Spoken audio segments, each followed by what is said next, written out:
Chapter 7. Backsliding. After losing these loved ones, I proceeded to raise my daughter and son by myself.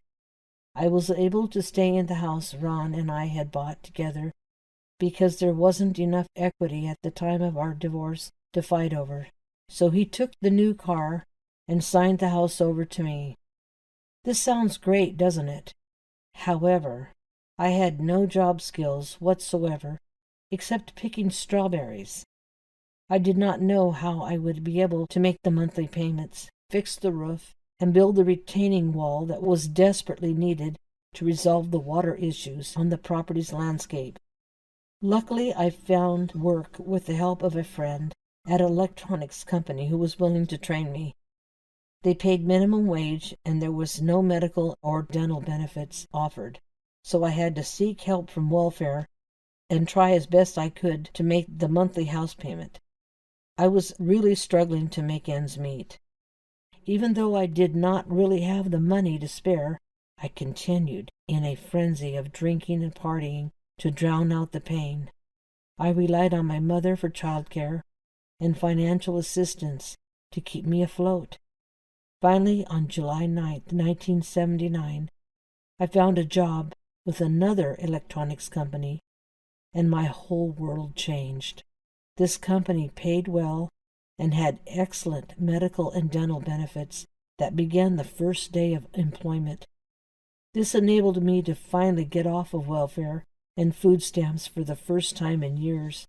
I was able to buy food, build up my savings, and make my house payments without any problems. Then on July 7th, 1980, my house caught on fire, just 3 days after the 4th of July. My 7-year-old son had found a book of matches, took a pair of his pajamas out of his dresser drawers, and hid in his closet and lit them on fire because he wanted to see if his pajamas were fire retardant. Well, they weren't. This fire completely destroyed his room, the hallway, and parts of the kitchen and living room.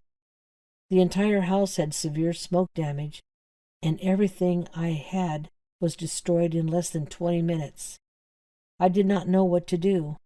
I sought guidance from my manager at work to help me with my insurance claim, because he had just recently gone through this. With his help, I was able to select the contractor I wanted, and the house was completely remodeled, and I even had enough money to purchase all new furniture. Within a week after the fire, I was able to cash in on a stock option from my job at Tandem Computers that allowed me to buy a new car. At the time all this was taking place, I just did what needed to be done. It wasn't until after everything was over that I realized that this was a blessing in disguise from God. Even though I had backslidden from my Christian walk, God had never left me. God saw my struggles and sent this miracle to wake me up. Just think, God took care of everything that was wrong with the house and my financial circumstances within 3 months' time. Isn't that amazing?